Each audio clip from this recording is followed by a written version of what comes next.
sur le podcast Bien dans ta boîte, je suis Laura Besson, coach, formatrice et autrice. Sur ce podcast, seul ou avec mes invités, on parle psychologie et entrepreneuriat, car je crois que le savoir, c'est la liberté. Celle de devenir libre, autonome, responsable et acteur-actrice de ta vie et de ton business. Ici, on explore les défis de la régulation émotionnelle, des relations et de l'identité professionnelle, tout en découvrant des solutions pratiques pour trouver ta place sur le marché et dans ta vie. Bonne écoute.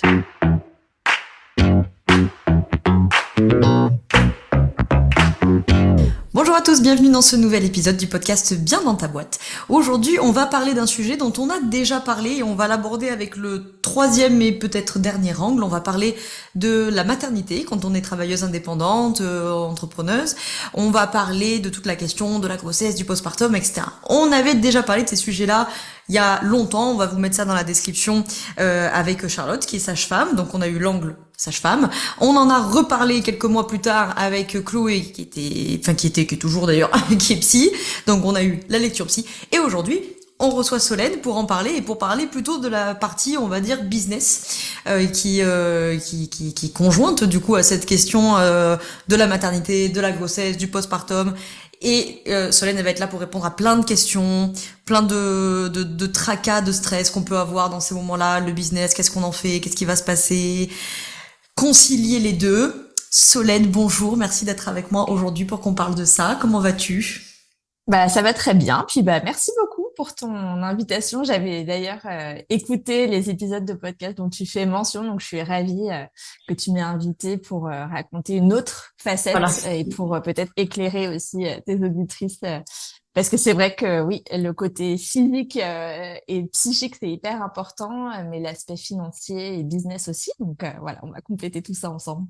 Ouais, alors justement pour celles et ceux qui te connaissent pas, peut-être est-ce que tu peux te présenter et puis nous dire, parce qu'en plus il y a eu une évolution business avec tes propres maternités, donc est-ce que tu peux nous parler un petit peu de qui tu es, de comment t'es arrivée jusque-là ? Oui, donc j'ai fondé Grossesse d'entrepreneuse en 2023 et c'est en fait ma deuxième entreprise puisque pendant 9 ans auparavant, j'étais en fait à la tête d'un cabinet de conseil en entrepreneuriat durable. Donc en fait, j'accompagnais des femmes qui se lançaient ou qui voulaient pérenniser leur business à impact positif. J'aimais bien dire que j'aidais les entrepreneuses à bien gagner leur vie avec des projets bons pour la planète ou bons pour les autres. Et aujourd'hui, je continue à aider les femmes à bien gagner leur vie avec leur business, mais sous ce prisme de la maternité, puisque non seulement moi j'ai eu cette expérience un peu particulière, on en reparlera peut-être dans l'interview, mais j'ai eu des grossesses, en tout cas une première grossesse vraiment différente de ce que j'avais anticipé, qui a vraiment impacté mon business.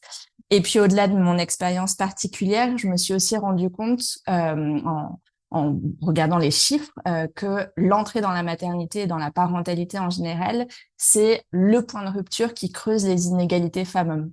Et comme je travaillais déjà sur ces enjeux, notamment dans l'entrepreneuriat, j'ai eu envie de créer une solution qui adresse la cause profonde finalement de mon travail depuis 2014.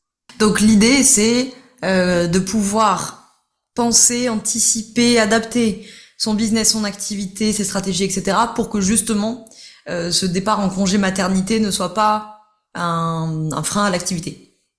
Exactement. Donc voilà, c'est ça, grossesse d'entrepreneuse, c'est comment pouvoir concilier sa maternité, qu'on soit en désir de ou en cours de création de bébé, avec l'entrepreneuriat sans sacrifier ni l'un ni l'autre.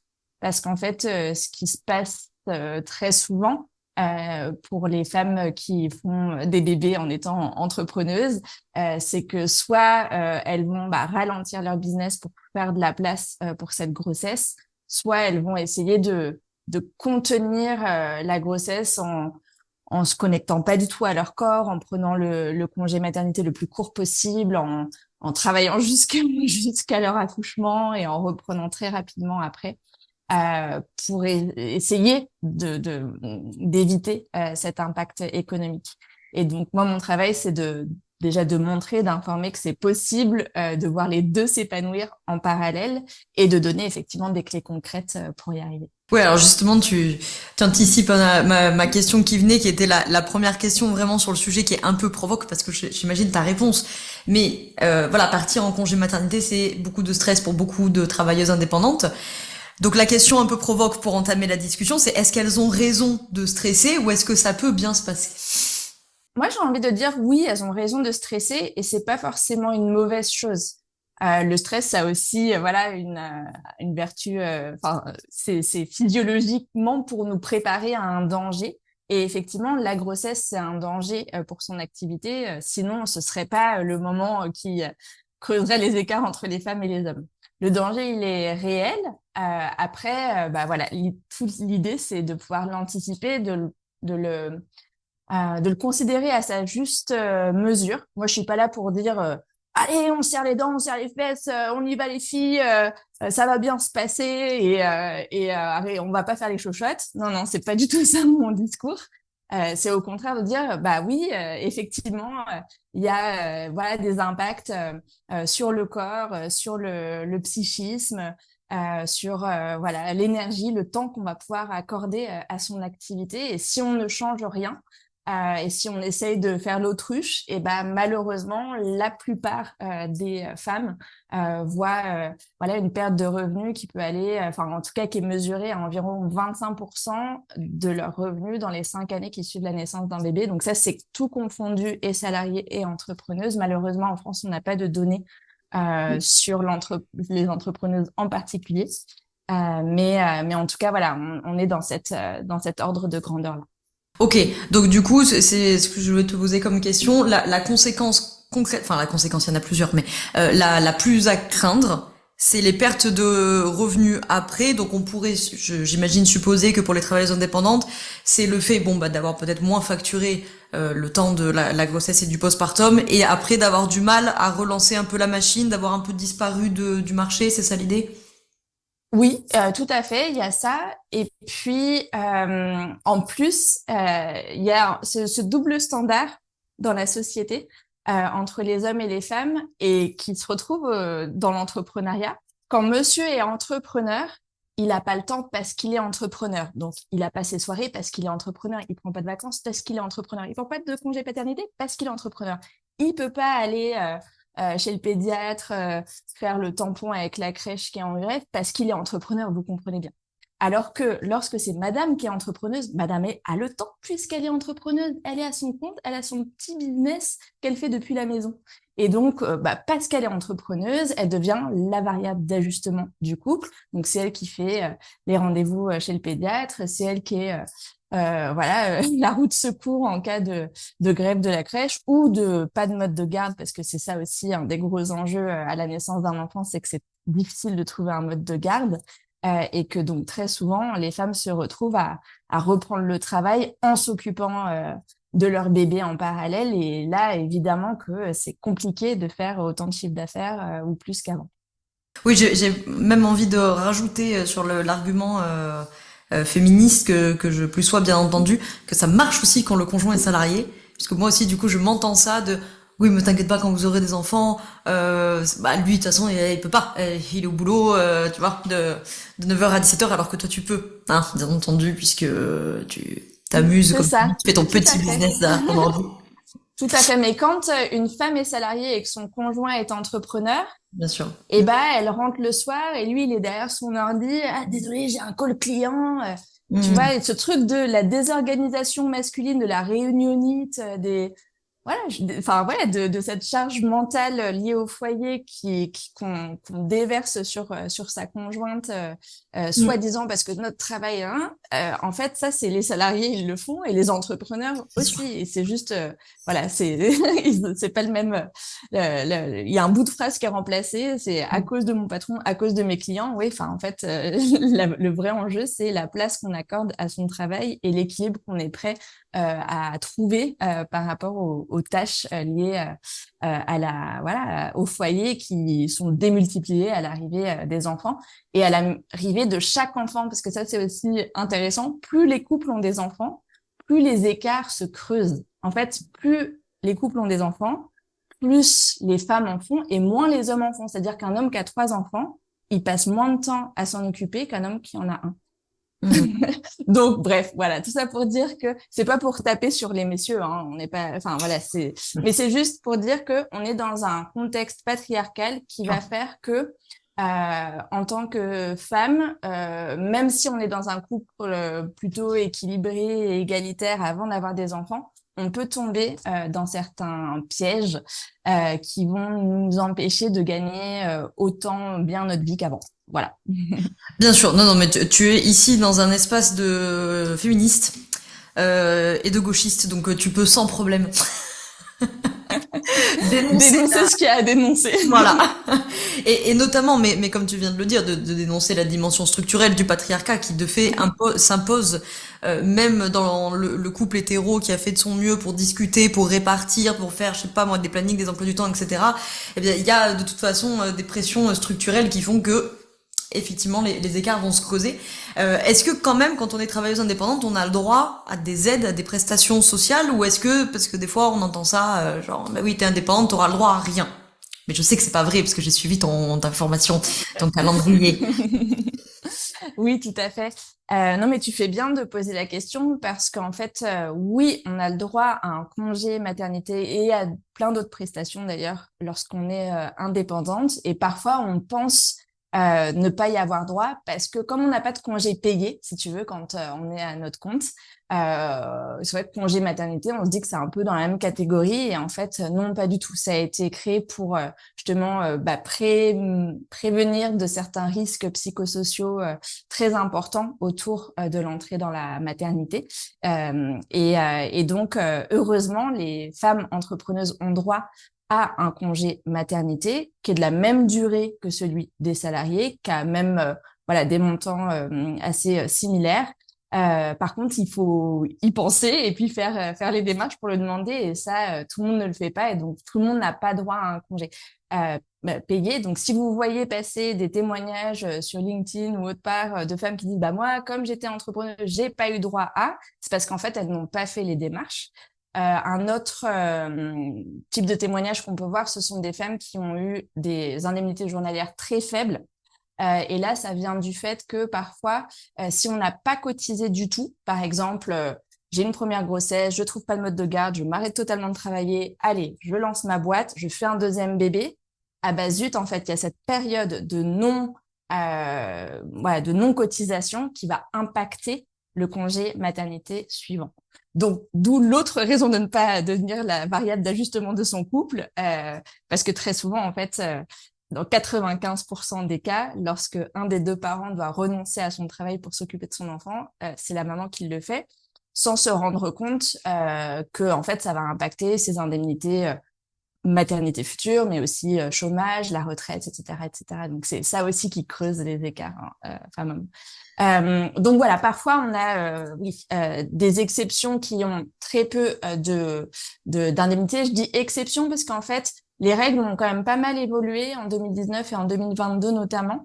Depuis 2022, on peut prendre en compte ces anciens statuts dans le calcul de ces indemnités maternité. Donc, si on est entrepreneuse depuis pas très longtemps, mais qu'avant on était salarié ou au chômage et que donc on a cotisé, on aura le droit à ces pleins droits, ce qui n'était pas le cas avant 2022, donc il y avait beaucoup plus de témoignages dans ce sens-là avant. Donc voilà, c'est rassurant pour celles qui écoutent et qui seraient en projet bébé ou enceinte. Oui, oui, vous avez le droit à des indemnités de congés maternité, de congés pathologiques, de primes de naissance. Enfin, il y a plein d'aides parfois qui dépendent aussi de la situation financière de la famille. Mais en tout cas, pour ce qui est du congé maternité, qu'on soit salarié ou entrepreneur, on y a droit. Donc, ce qui est important à avoir, je précise que les micro-entrepreneuses aussi, parce que des fois on me dit oui, mais parce que c'est des sociétés, mais micro-entrepreneurs, mais vous êtes concernés aussi. On peut aller faire une simulation sur le site de l'assurance maladie. Amélie, tout à fait.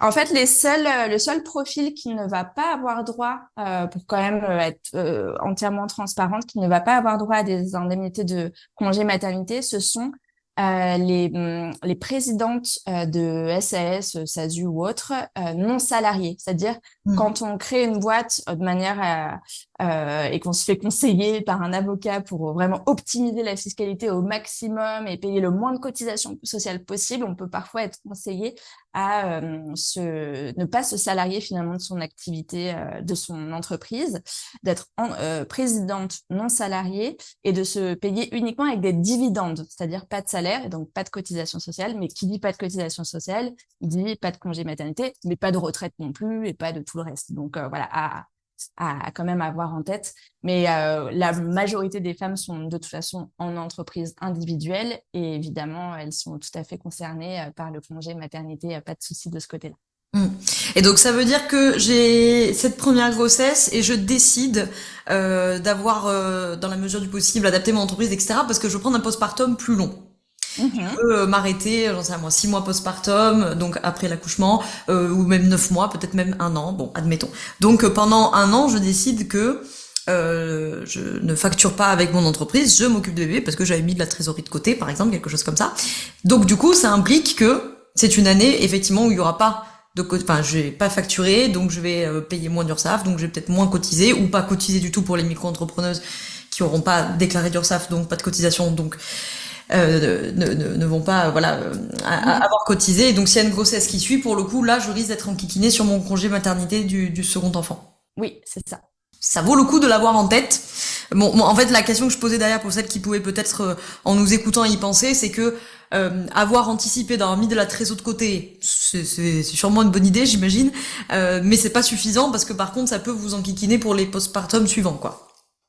Oui, oui, oui, c'est ça. Trésorerie de côté ou ah bah c'est bon, mon conjoint est d'accord pour contribuer à 100% sur le compte commun et du coup m'alléger de cette pression financière momentanée et pendant que voilà lui continue sa carrière, moi je m'arrête et voilà on trouve notre équilibre comme ça. Ok, mais attention, l'équilibre à court terme peut-être qui vous convient, mais mettez bien sur la table aussi les répercussions à moyen et long terme et je parle même pas là de la séparation, etc.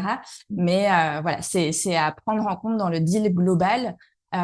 Et éventuellement, du coup, ça peut être un choix, hein, c'est quelque chose à discuter en couple, mais à ce moment-là, il faut que le conjoint soit OK pour financer la suite aussi, quoi, et les Hmm. cotisations qu'on n'a pas pu, du coup, mettre de côté, ou l'épargne qu'on n'a pas pu épargner. Donc, ce qu'il faut éviter, c'est de piocher dans son épargne perso pour continuer à contribuer au compte commun pendant cette période où nous on est challengé et que l'autre ne l'est pas.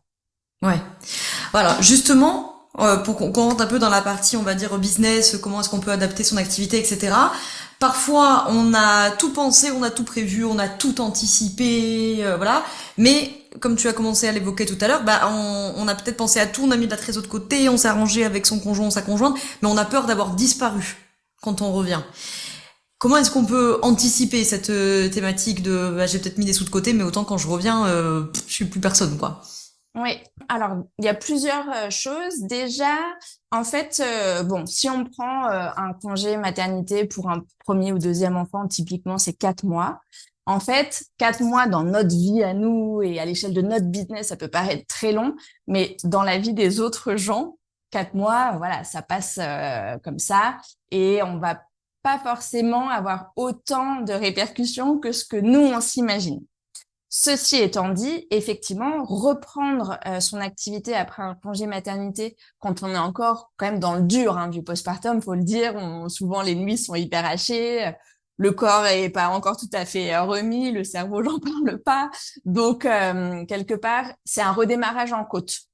Donc ce redémarrage en côte, est-ce qu'on veut le passer à faire de la prospection et avoir à trouver de nouveaux clients, à repartir à zéro, enfin avec le carnet de commandes vide et éventuellement aussi la trésorerie dans le rouge, ou est-ce que on va mettre toutes les chances de son côté pour faire en sorte que ce retour soit le plus agréable possible et le moins challengeant possible, avec donc une trésorerie qui ne soit pas dans le rouge, un, et deux, moi ce que je conseille en fait, ça va être de d'automatiser et ou de déléguer une forme de communication, alors pas forcément la communication au rythme auquel on a été habitué, mais d'avoir préprogrammé des newsletters, des articles de blog, des épisodes de podcast, des posts sur les réseaux sociaux, quels que soient finalement les moyens dont on a à sa disposition pour communiquer, de faire en sorte que il y a un roulement qui se fasse en notre absence.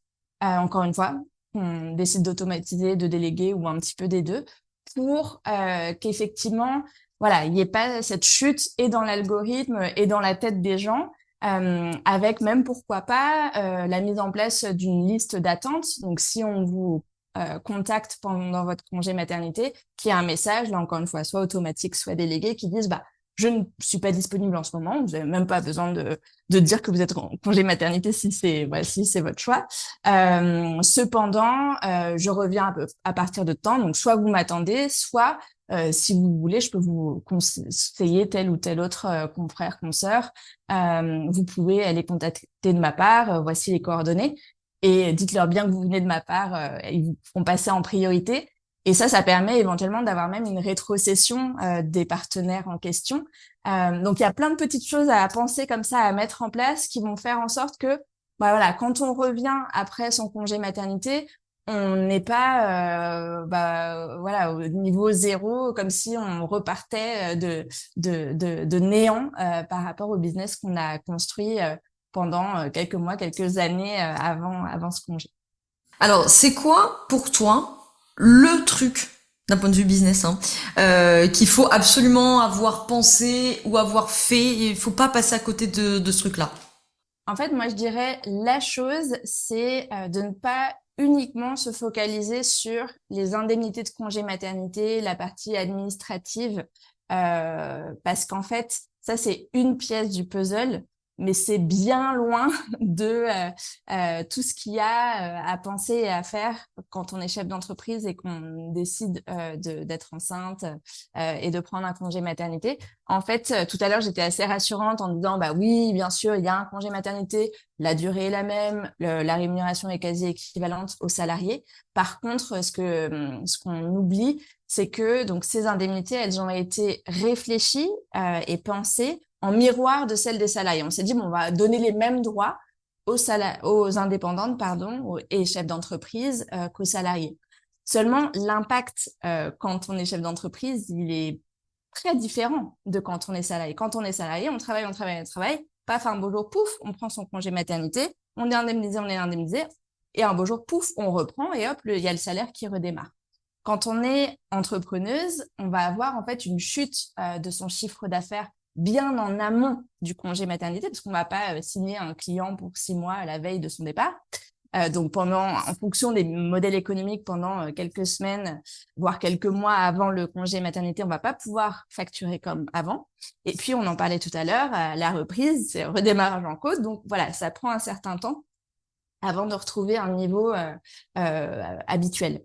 Et donc, en fonction de la maturité du business, du modèle économique et de plein d'autres facteurs, prendre 4 mois de congé maternité, ça veut dire 6, 9 mois, voire 1 an de creux dans son activité. Et ça, donc, effectivement, on a 4 mois qui sont indemnisés. C'est super, on est content, on a des droits, mais il va falloir, voilà, compenser tout le reste. Et donc, ne pas focaliser et être obnubilé par mes droits, mes indemnités, parce que finalement, c'est loin d'être la seule dimension à prendre en compte. Et peut-être, voilà, pour finir sur cette question et sur les droits, en fait, on a les mêmes droits en termes de congé maternité, mais on n'est pas du tout protégé par le droit du travail comme le sont les salariés. Une salariée qui tombe enceinte, à partir du moment où elle annonce sa grossesse, elle ne peut pas être licenciée. Et il y a une période aussi après sa reprise où elle peut pas être remerciée ni être mise au placard. Bon, ça, c'est en théorie en tout cas. Sinon, c'est les prud'hommes. Quand on est indépendante et qu'on annonce sa grossesse ou qu'on partage être en projet bébé ou bref, voilà, quand on partage la nouvelle, bah, les clients, ils peuvent partir. Les prospects, ils peuvent aller à la concurrence. Les investisseurs, ils peuvent finalement se rétracter. Les membres d'équipe chercher du travail ailleurs. Moi, j'ai déjà eu un témoignage comme ça dans mon podcast grossesse d'entrepreneuse d'une gérante de boutique de robes de mariée, pardon, qui expliquait que quand ses collaboratrices ont découvert sa grossesse, elles se sont toutes mises à paniquer pour l'avenir du business et elles sont allées postuler ailleurs, et elle qui comptait en fait sur son équipe en se disant, bah, elles sont autonomes, elles gèrent super bien, je vais pouvoir, voilà, me reposer, elles pourront gérer à mon absence. Ben, en fait, elles sont toutes parties, elles s'est retrouvées à devoir mettre la clé sous la porte. Donc, voilà, c'est important d'avoir en tête que on n'est pas du tout autant protégé que le sont les salariés. Donc, faut faire attention et puis, voilà, bien anticiper tous ces risques-là. Et de ton expérience à toi, parce que donc tu l'as évoqué au début, tu as eu deux grossesses assez différentes l'une de l'autre. Et dans ton expérience à toi, c'est quoi le truc que tu as fait ou pensé que maintenant ou peut-être les trucs, parce que peut-être que du coup c'est différent d'une grossesse à l'autre, hein, mais que maintenant a posteriori tu te remercies de l'avoir fait ou d'y avoir pensé. Bah, c'est vraiment l'aspect délégué, même dans un moment où les finances sont compliquées. Parce qu'en fait, moi, ce qui s'est passé, pour revenir un petit peu plus sur mon histoire, c'est que j'ai eu une grossesse pathologique. Donc, j'ai été atteinte d'hyperémèse gravidique. C'est une pathologie, voilà, liée à la grossesse qui m'a beaucoup handicapée. J'ai été hospitalisée à plusieurs reprises, alitée les 3 quarts de ma grossesse, etc. Donc, j'ai pas du tout pu bosser comme j'aurais voulu. Mais j'avais déjà quelques membres d'équipe. Alors, c'était des personnes, des freelances, hein, qui m'assistaient sur certaines tâches, pas du tout à plein temps. Mais plutôt que de me dire, ouh là là, je peux plus prendre de nouveaux clients, bon bah voilà, je renvoie tout le monde et puis j'essaye de préserver les choses tant bien que mal. Je me suis dit bon, il faut que je m'appuie d'autant plus sur eux. Donc j'ai réduit moi ma rémunération personnelle pour pouvoir maintenir leur poste et continuer à les payer même pendant mon congé maternité. Ce qui m'a permis en fait quand j'ai repris bah, de faire mon débarrage en côte avec le carnet de commandes plein. Et le mois qui a suivi ma reprise de grossesse, parce que le premier mois, j'ai repris à mi-temps uniquement les clientes qui avaient patienté pendant mon congé mat. Et le mois suivant, j'ai repris du coup des prospects, dont certaines m'attendaient depuis 6 mois. Je ne m'attendais pas du tout à ce qu'elles m'attendent, enfin qu'il y ait des personnes qui soient OK pour attendre autant. Mais du coup, les appels découvertes se sont hyper bien passés parce que tout le monde était là. Ah non, mais moi j'ai déjà pris la décision dans ma tête, c'est ok, je signe, etc. Et j'ai eu un mois, j'ai fait un record de chiffre d'affaires, plus de 17 000 euros hors taxe, ce qui m'était jamais arrivé bah, avant. Je crois que le maximum c'était 10 ou 12 avant ma grossesse, donc j'ai explosé tous les compteurs. Et heureusement, parce que ça m'a remis ma trésorerie dans le vert parce qu'elle avait été vachement impactée par la grossesse. Donc, je partage ça parce que parfois on se dit oui, mais bon, déléguer, j'ai pas les moyens, etc. Mais est-ce que tu as les moyens de pas déléguer en fait? C'est ça la vraie question. Sachant que à l'époque, donc en 2019, il y avait peut-être aussi un peu moins d'outils d'automatisation qu'il y a aujourd'hui. Donc voilà, je payais des gens pour faire des choses que moi je pouvais pas faire, mais ça m'a vraiment, ça a été un investissement en fait. Ça a été certes une dépense à la base, mais qui a payé par la suite et qui m'a permis vraiment de sauver mon activité. Et du coup pour les deux grossesses, c'est le truc que tu gardes d'avoir bien La fait. deuxième grossesse, c'était très différent parce qu'en fait, j'avais décidé de pivoter et donc de remercier toute mon équipe, de profiter de la grossesse pour dire ah désolée, je suis enceinte et je sais pas trop quand est-ce que je reprendrai, si je reprendrai. Je savais pas encore exactement ce que j'allais faire. Je savais que j'étais arrivée à la fin d'un cycle avec Creators for Good, donc mon activité de consulting précédente. Et donc, j'en ai profité bah, pour arrêter de prendre de nouveaux clients. Donc, je finissais tous les projets en cours. Et puis, au fur et à mesure, bah, d'arrêter les contrats avec les différents membres de mon équipe pour avoir de la place et plus voilà, pouvoir mieux manœuvrer aussi ce tournant dans mon activité. Et alors du coup la question miroir de celle que je t'ai posée il y a quelques minutes, c'est quoi le truc business qui obsède beaucoup de d'indépendantes avec lesquelles tu travailles, alors que finalement elles sont un peu obsédées par ça, mais ça vaudrait pas le coup de s'obséder avec ça. Ce qui me vient, c'est l'offre passive. En fait, très souvent, on se dit, bah tiens, je pourrais plus travailler et je vais devoir m'arrêter pendant le congé mat. Donc, comment faire pour générer des revenus sans travailler? Le première idée qui vient, c'est l'offre passive. Euh, Après, bon, ça va dépendre vraiment du type d'activité, du niveau de maturité, etc. Mais si on n'a jamais fait d'offre passive, c'est pas au moment de la grossesse qu'il faut s'y mettre. Parce que avant que quelque chose fonctionne et fonctionne bien, il va falloir itérer pendant un certain temps. Et l'offre a beau être entre guillemets passive en tant que telle, le marketing, donc le fait de vendre cette offre, et ça n'a rien de passif. Et même si ça s'automatise ou que ça se délègue au bout d'un certain temps, c'est pas dans la première année qu'on va être en mode evergreen tout de suite. Je pense que voilà, il y a un peu je sais pas, c'est pas une illusion, mais une idéalisation, on va dire, de ces offres passives, parce que très souvent, en fait, pour être totalement pragmatique, pour pouvoir vendre quelque chose sans interaction, il faut que ce produit en ligne puisse être à un tarif relativement bas. En général, on va dire en dessous de 100 euros. Or,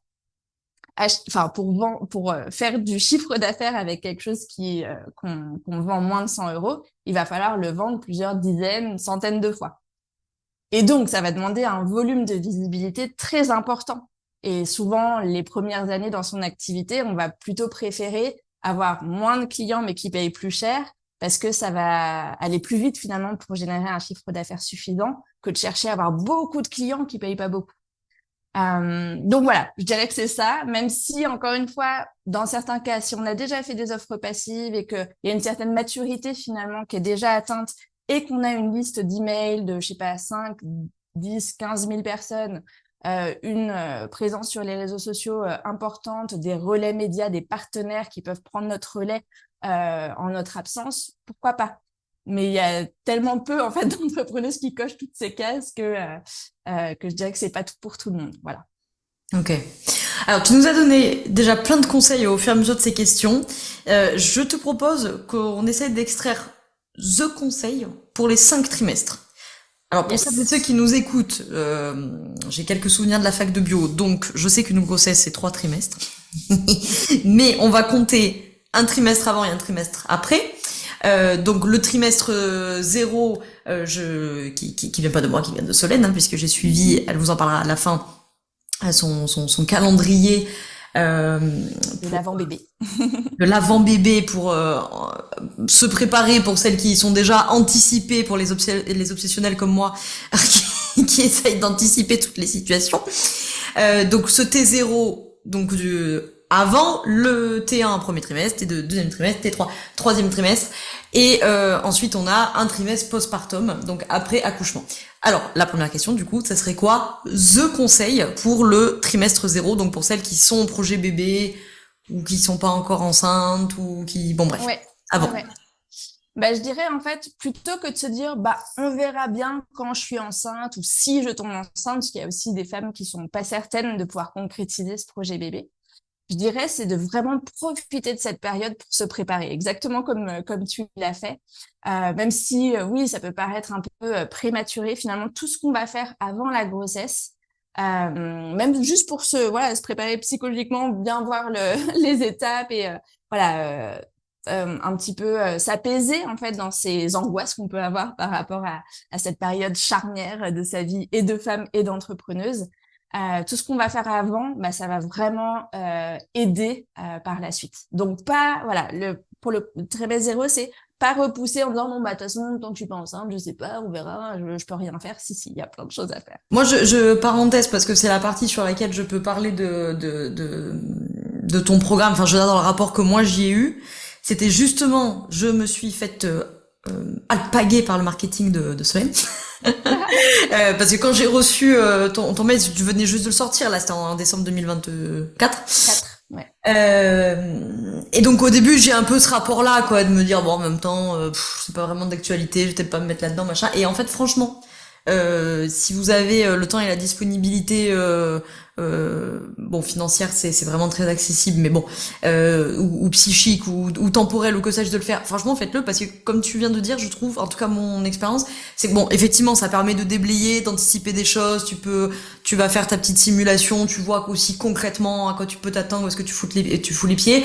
Je trouvais que psychiquement, ça permet de préparer des choses, ça permet d'évacuer du stress où finalement tu dis ouais bon ça je l'ai peut-être un peu surestimé, de montrer à l'inverse là où t'es en mode bon ça par contre faudrait peut-être que je m'en occupe. Et puis du coup ça permet, enfin en tout cas moi ça m'a permis d'avoir plein de discussions aussi avec monsieur, et donc ça permet d'anticiper aussi, tu vois, les discussions, de dire bah tu sais peut-être si je m'arrête je vais être en kikiné pour un deuxième, comment est-ce qu'on peut s'arranger. Quand j'ai fait la simulation congé mater sur Amélie, il y avait la simulation congé pater aussi. Du coup, il a pu la faire aussi. Donc, enfin, tu vois, je trouve que ça permet de préparer plein de choses. Donc, je faisais un petit retour de... L'expérience, bah oui, carrément. Merci. Et puis, je sais que il y a beaucoup d'entrepreneuses qui vont être rassurées comme ça par le fait de bien s'informer pour être en contrôle finalement, et plutôt que de laisser voilà tout gérer dans l'urgence à la dernière minute. Bon bah voilà, on va désamorcer la chose. Après, il y a d'autres femmes qui ont un fonctionnement beaucoup plus spontané et qui voilà, qui avancent au fil de l'eau et qui vont, au contraire, que ça va faire stresser de trop se Oui. préparer en amont. Et c'est OK aussi. Enfin, voilà, moi, je fonctionne exactement comme toi et c'est pour ça que j'ai créé des programmes qui s'adressent, voilà, qui sont plutôt dans cette optique de préparation. Mais Ouais.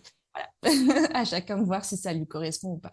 En plus, petit aspect féministe, ça permet d'impliquer, pour celles qui nous écoutent et qui sont en couple, et là-dedans, celles qui sont dans des couples hétéros, ça permet d'impliquer aussi ces messieurs qui peuvent écouter les audios avec vous ou lire les notes avec Et vous. même en couple homoparental, moi j'ai une cliente qui est en parcours PMA avec sa conjointe et on a fait en fait une masterclass couple avec une médiatrice de couple qui est venue raconter voilà ce qu'elle voit dans son cabinet au moment de l'entrée dans la parentalité et ce qu'il faut avoir en tête, etc. Alors oui, il y a un côté très voilà, impact du patriarcat, donc couple homoparental et pardon hétérosexuel.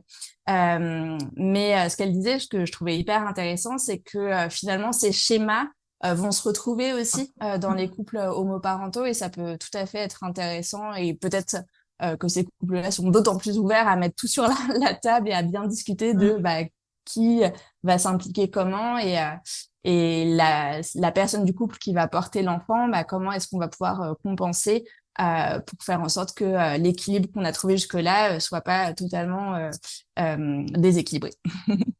Carrément.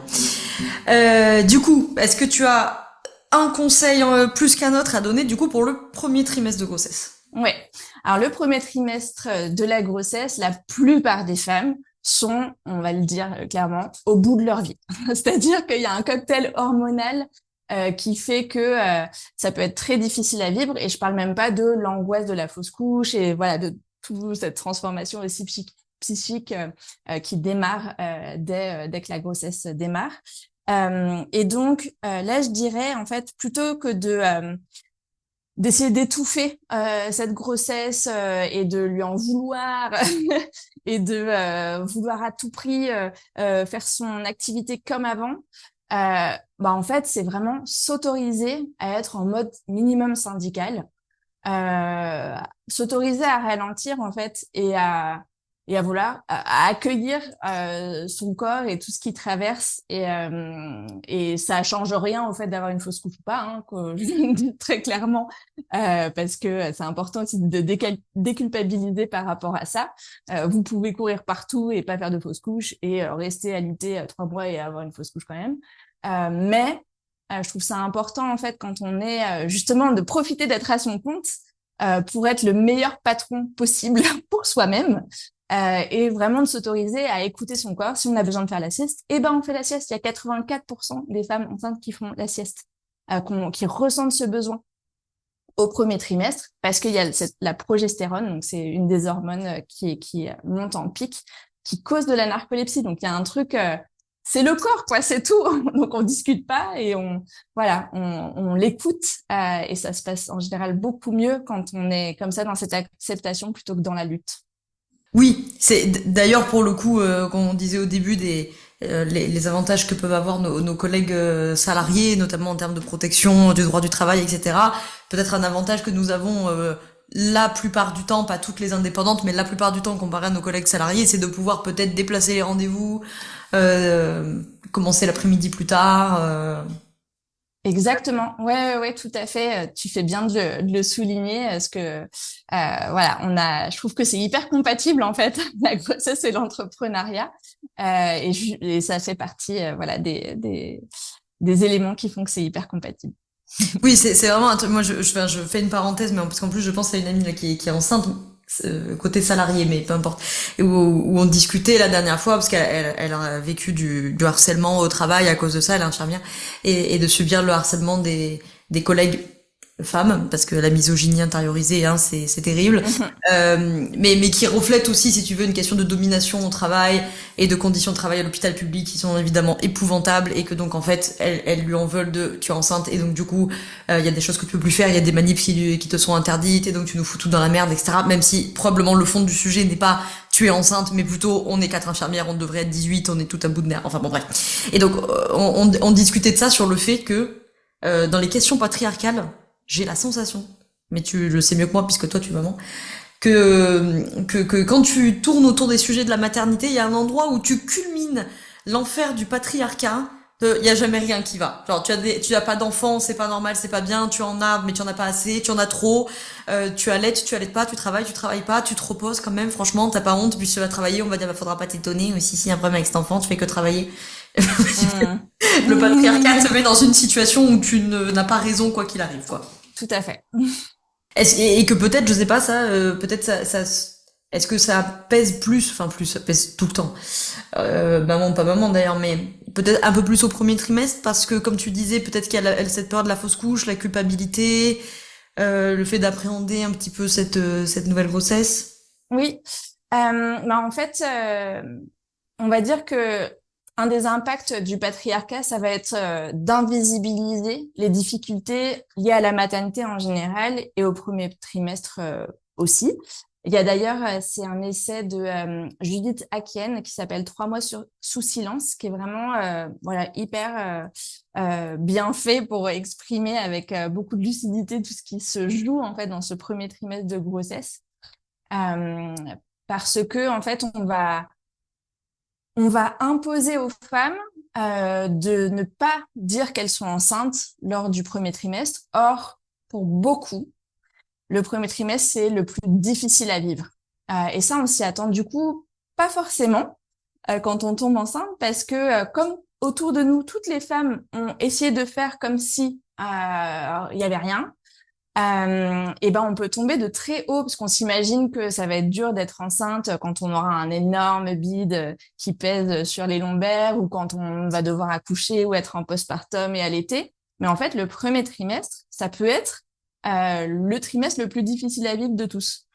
Et ça, voilà, à cause du patriarcat voilà, qui a cette injonction à ne pas dire qu'on est enceinte au début, parce qu'il y a aussi le tabou autour de la mort, le tabou autour des fausses couches. C'est soi-disant pour protéger les femmes on va pas dire qu'on est enceinte, comme ça si on a une fausse couche, on n'aura pas besoin de le dire. Sauf qu'en fait, bah si on fait une fausse couche, moi j'ai fait une fausse couche entre mes deux grossesses, bah j'ai eu besoin d'en parler. Je l'ai dit à mes membres d'équipe, j'en ai parlé aussi un peu plus tard à mes clientes, parce que je voulais pas forcément qu'elles sachent que j'étais en projet bébé, euh, et à mes prospects. Mais bref, voilà, j'en ai parlé à ma mère, à ma belle-sœur. J'ai eu besoin en fait de me sentir reliée à d'autres femmes pour traverser cette épreuve.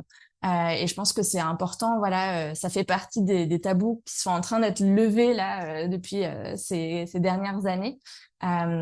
Et je pense que c'est important, en tout cas, de pas s'imposer. Parce que ça aussi, j'ai eu des témoignages dans mon podcast de femmes qui s'imposent de ne pas partager le fait qu'elles sont enceintes les 3 premiers mois, parce qu'il y a cette règle, on ne sait pas d'où qui a sorti de ça de son chapeau, certainement pas une femme qui a mal vu, enfin bon bref, euh, et qui du coup a pas eu le soutien qu'elle aurait dû ou pu avoir. Donc voilà, si on sent qu'on a besoin de soutien, que ce soit psychologique ou physique, ou logistique, voilà, pas hésiter à faire fi de cette règle sortie de nulle part. Très bien. Je voulais qu'on se touche deux mots de cette, Yes, ça euh, t'as bien fait. cette pression de ne pas en parler, donc parfait. Quel serait ton conseil pour le second trimestre? Le second trimestre, c'est en règle générale, là aussi, on va suivre la physiologie de la grossesse, comme pour la plupart des conseils que je donne, parce que forcément, voilà, c'est des conseils un peu génériques. Il va falloir voir comment chacune vit chaque trimestre. Mais le deuxième trimestre de la grossesse, c'est souvent le trimestre dans lequel on va avoir le plus d'énergie. La progestérone fait moins cet effet narcolepsie. On arrête d'avoir besoin de faire la sieste ou de s'endormir un peu partout. Et on va du coup pouvoir en profiter pour booster ses ventes et vraiment faire le plein côté trésorerie. Moi, c'est ce que je conseille et ce que j'accompagne mes clientes à faire pendant le deuxième trimestre. Et ça peut prendre plein de formes, mais quelque chose de très concret que je peux partager là en quelques minutes, ça va être finalement de créer une opération promotionnelle qui va donner envie à plus de monde que d'habitude d'acheter nos produits, nos services. Pourquoi pas utiliser l'annonce de la grossesse pour dire, ben en plus, voilà, je vais prendre mon congé maternité dans quelques mois, donc attention, dernière chance pour pouvoir voilà profiter de cette offre exceptionnelle. Et ça, on sait que ça booste les ventes, hein, c'est pour ça que je le conseille. Parce que du coup, ça va permettre de capitaliser finalement sur ce trimestre-là pour booster ses ventes. Et c'est bien de l'avoir en tête parce que du coup, au premier trimestre, on va d'autant plus s'autoriser à ralentir qu'on sait que on va avoir un regain d'énergie au deuxième trimestre qui va, voilà, pourquoi pas être l'occasion de faire cette opération promotionnelle et de renflouer les caisses au max du max pour pouvoir ensuite s'arrêter. Alors oui, on aura droit à des indemnités, mais elles sont pas forcément à la hauteur de la baisse de chiffre d'affaires dont on parlait tout à l'heure, et elles peuvent aussi parfois avoir du retard. Le maximum que j'ai eu en témoignage, c'est 7 mois de retard. 7 mois donc après la naissance. Autant te dire que le bébé était gardé, la maman avait repris son activité depuis un certain temps, lorsque les indemnités sont magiquement apparues sur son compte en banque. Enfin magiquement, après moult démarches, coups de fil, déplacements en physique, voir le conseiller, machin truc. Hein. Donc c'est une énorme charge administrative, une énorme charge mentale, une énorme pression financière que de ne pas recevoir ces indemnités. Donc si on peut avoir l'opportunité de créer une trésorerie d'avance, même si on ne sait pas encore à quoi elle servira, c'est toujours bien. Oui, ça permet d'être un peu plus en santé mentale. Exactement. Ok, quel est ton conseil pour le troisième et dernier trimestre de grossesse? Alors, le troisième trimestre de grossesse, celui-là, il peut à nouveau être assez fatigant. En fait, pendant la grossesse, notre volume sanguin va doubler pour pouvoir affluer vers le placenta, le bébé. Et donc, parce qu'on a 2 fois plus de sang que d'habitude, et ça c'est graduel hein, tout au long de la grossesse, mais du coup notamment c'est très vrai au troisième trimestre, le cœur il bat beaucoup plus vite, les poumons aussi, la respiration s'accélère, etc. Donc ça va être beaucoup plus difficile. Par exemple, j'aurais pas pu faire cette interview au troisième trimestre, tu vois, parce que je parle, mais voilà, c'est pas tout à fait compatible avec la fin de grossesse.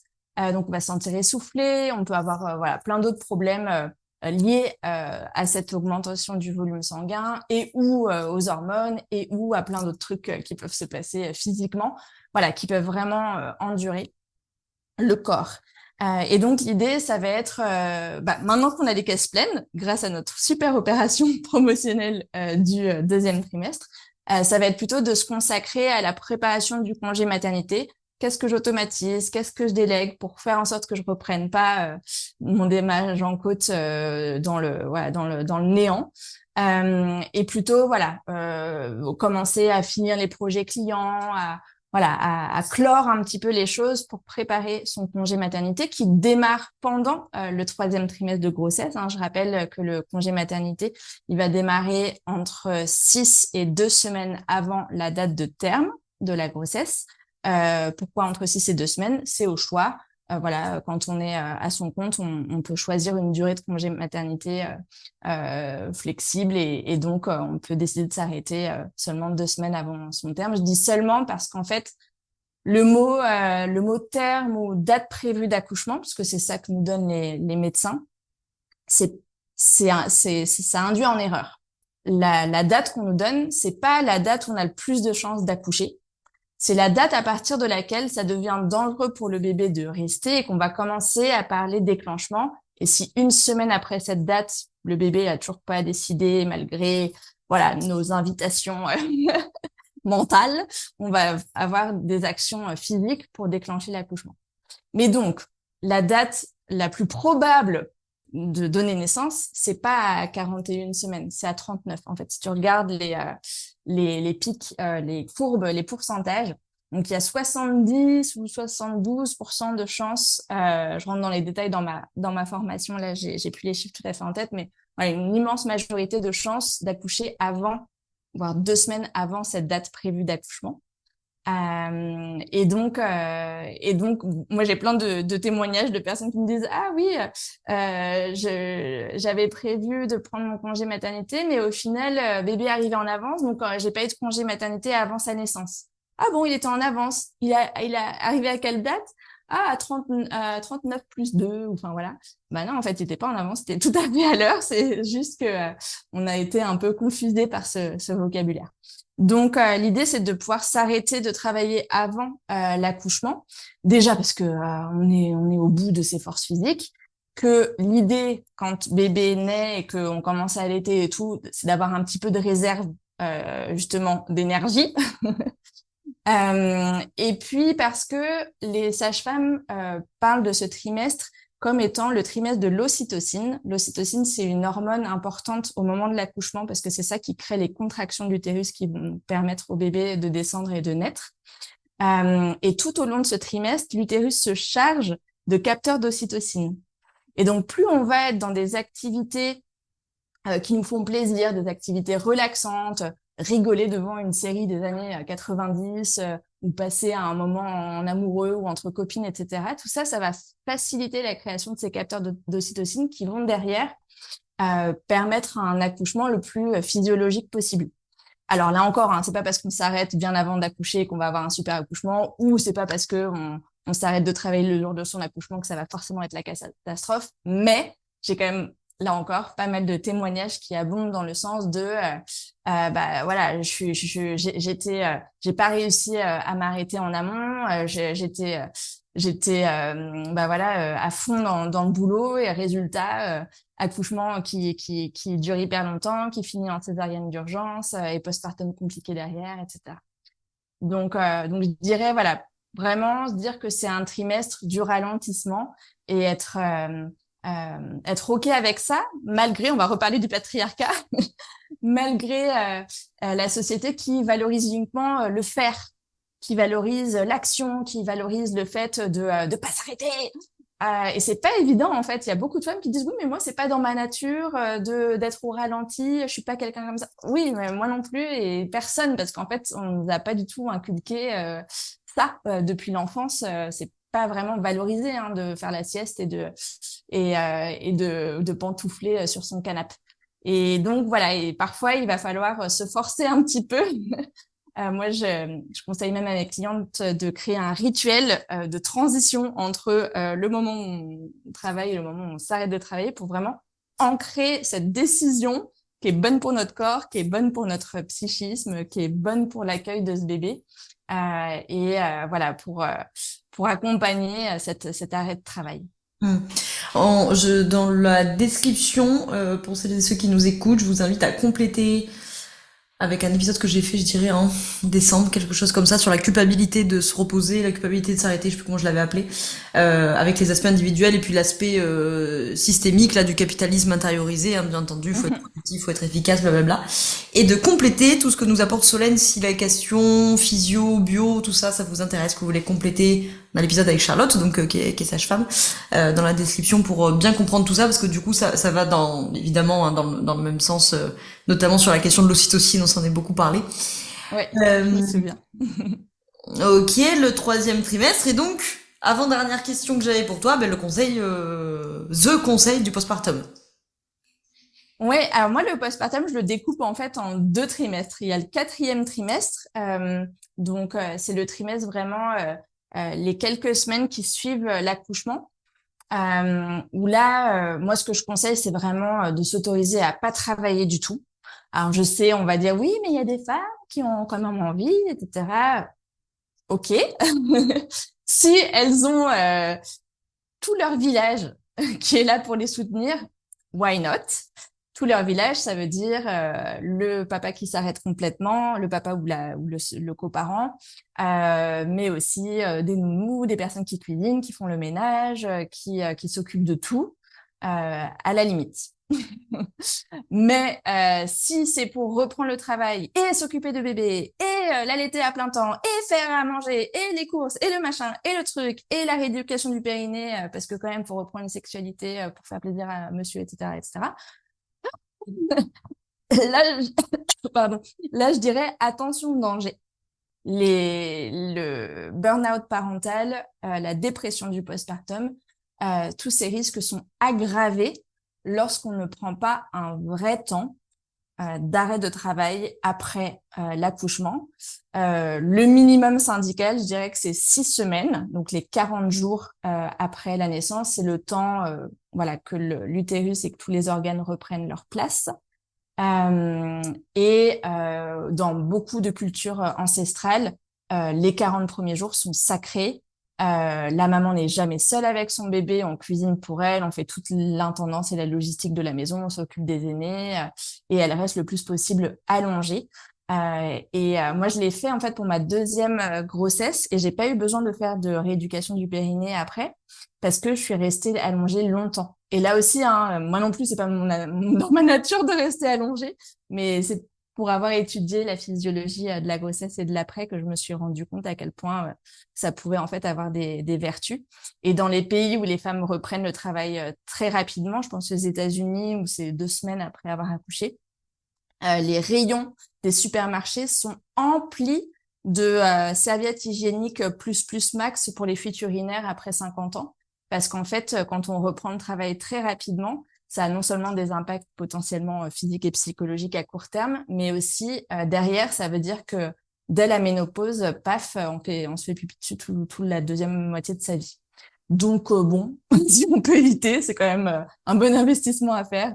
Rester 6 semaines le plus tranquille possible, c'est pas la mer à boire par rapport à toutes les vertus que ça peut avoir.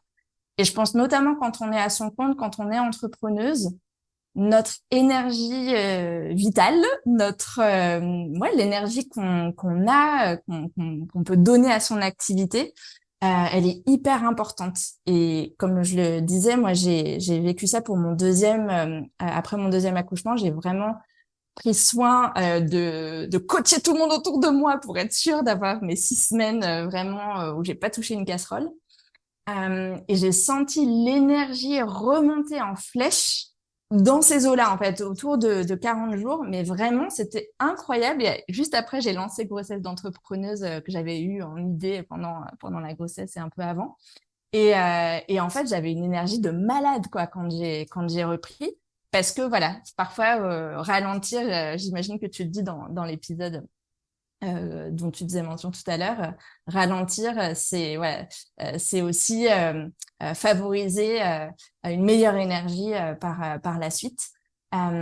Et donc le tout dernier trimestre, comme je te disais, moi l'après grossesse, je le divise en deux. Donc il y a le quatrième trimestre, ouais, c'est repos intégral, et le cinquième trimestre. The Fifth Trimester, c'est un compte Instagram d'une activiste américaine que j'ai découvert voilà sur la question. C'est comme ça que j'ai connu le titre cinquième trimestre, qui est en fait voilà un trimestre de la reprise et où là, moi, ce que je conseillerais, c'est de s'autoriser une reprise progressive. Parce qu'en fait, ce qui est très difficile à vivre pour les salariés, c'est le fait d'être, OK, je suis en congé maternité à 100% et un beau jour, paf, de 9h à 18h, wow, je repars comme si de rien n'était, sourire affiché, etc. Alors que en fait, bah, clairement, on n'a pas du tout la même capacité cérébrale qu'avant. Enfin, faire une réunion pendant 2 heures, c'est très dur hein, en postpartum immédiat. Et quand bien même on y arrive, on fait que ça de sa journée, quoi. Et c'est déjà vachement bien. Donc voilà, moduler son emploi du temps pour avoir une reprise la plus progressive possible, c'est un des avantages quand on est à son compte de pouvoir moduler son emploi du temps.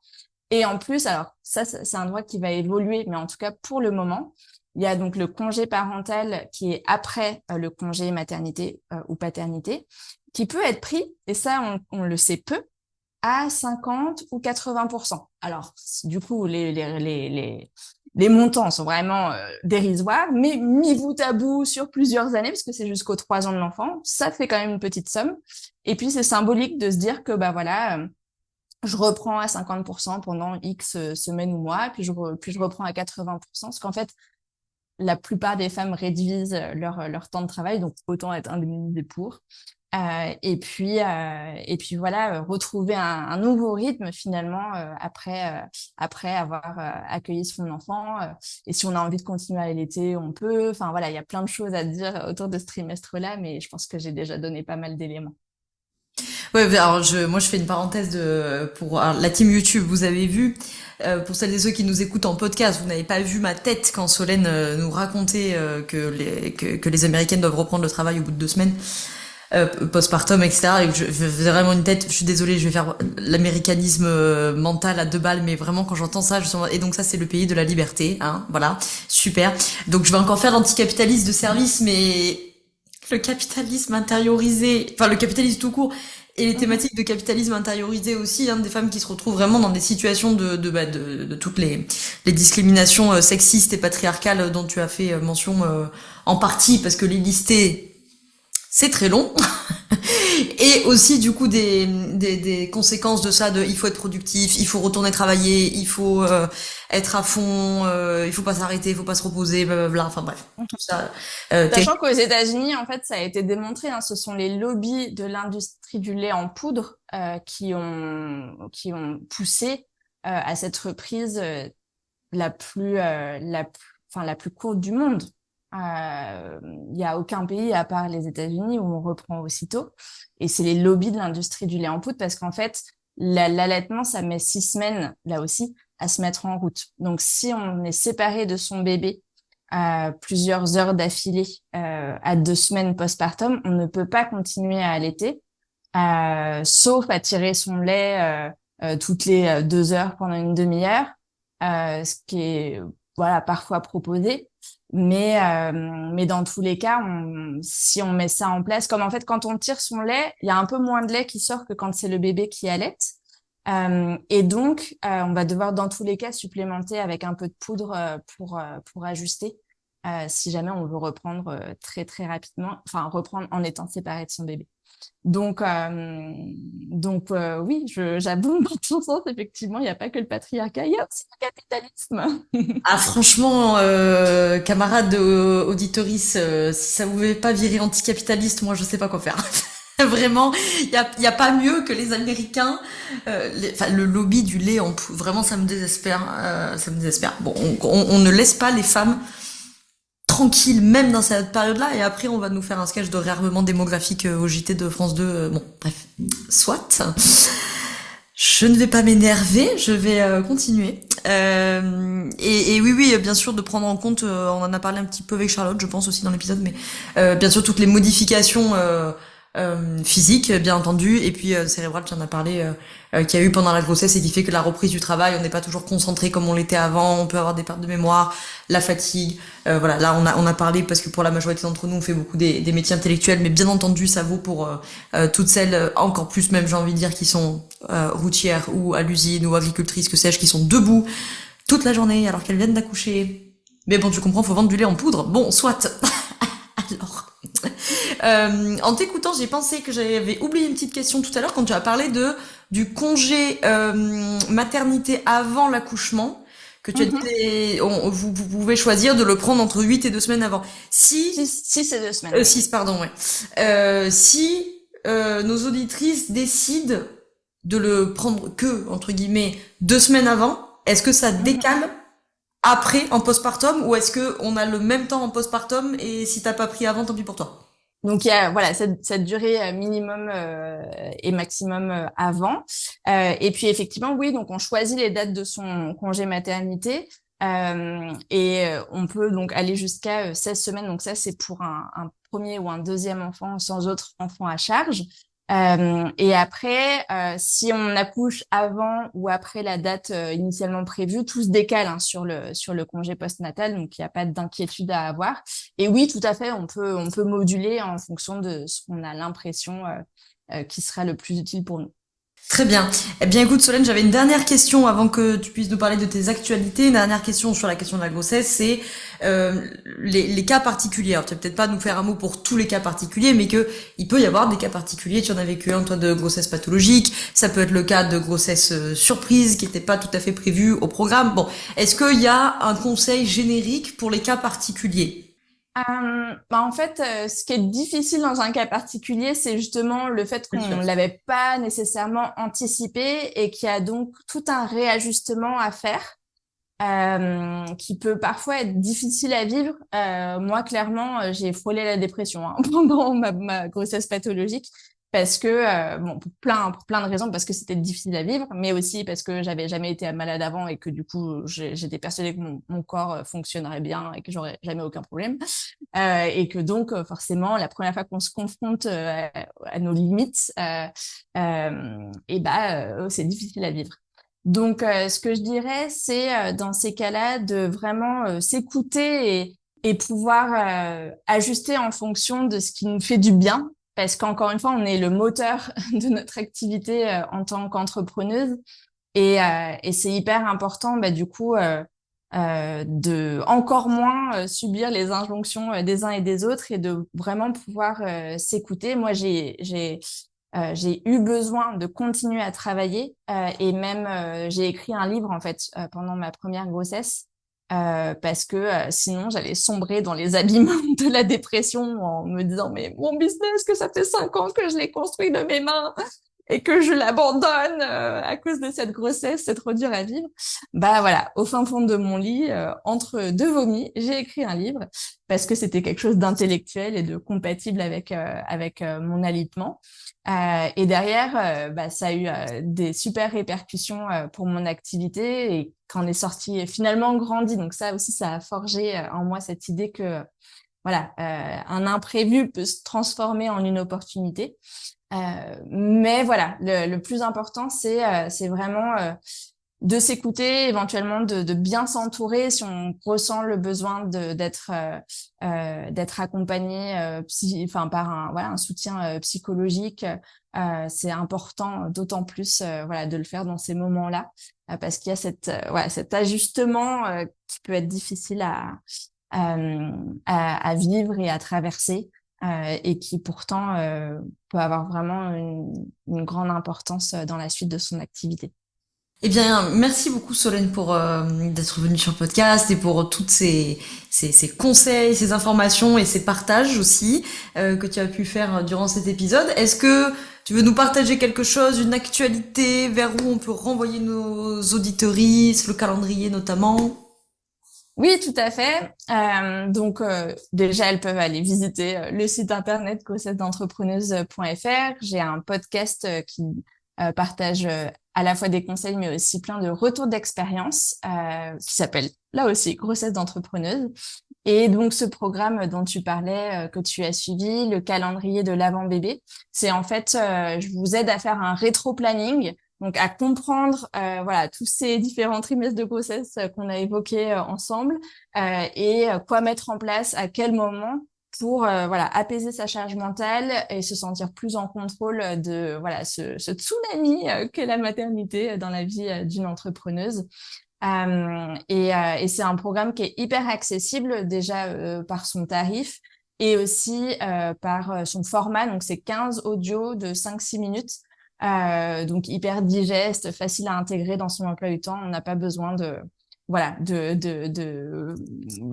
consacrer beaucoup de temps. On peut le faire en parallèle de son café du matin pendant 15 jours et hop, voilà, c'est plié. Et ça coûte pas plus cher qu'un café par jour. Donc, c'est vraiment, voilà, c'est vraiment, j'essaie de faire quelque chose d'hyper digeste, de plus abordable possible.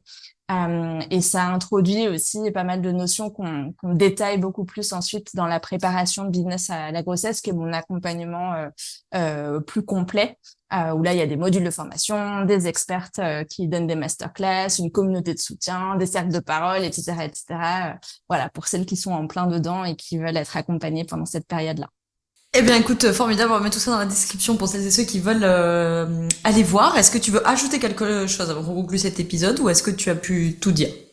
Non, mais écoute, je te remercie encore et pour ton invitation et pour cette discussion et tous les liens que tu as pu faire avec d'autres thématiques que tu abordes dans ton podcast. Moi, j'ai été ravie de pouvoir contribuer et merci à toi pour ton travail.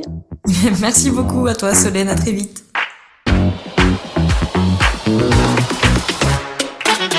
Je te remercie d'avoir écouté cet épisode jusqu'au bout. Tu peux retrouver l'ensemble des informations et des liens en description de cet épisode. Si tu as des idées, des suggestions ou si tu as tout simplement aimé cet épisode et que tu veux me le dire, direction Apple Podcast pour laisser un commentaire et 5 étoiles. C'est ce qui permet au podcast d'aider plus de personnes et ça permet aussi de me soutenir. Tu peux aussi partager cet épisode à un entrepreneur ou une entrepreneuse qui pourrait en avoir besoin. Je te souhaite une très belle journée ou une très belle soirée selon quand tu m'écoutes et surtout, je te souhaite d'être bien dans ta boîte. Ciao, ciao.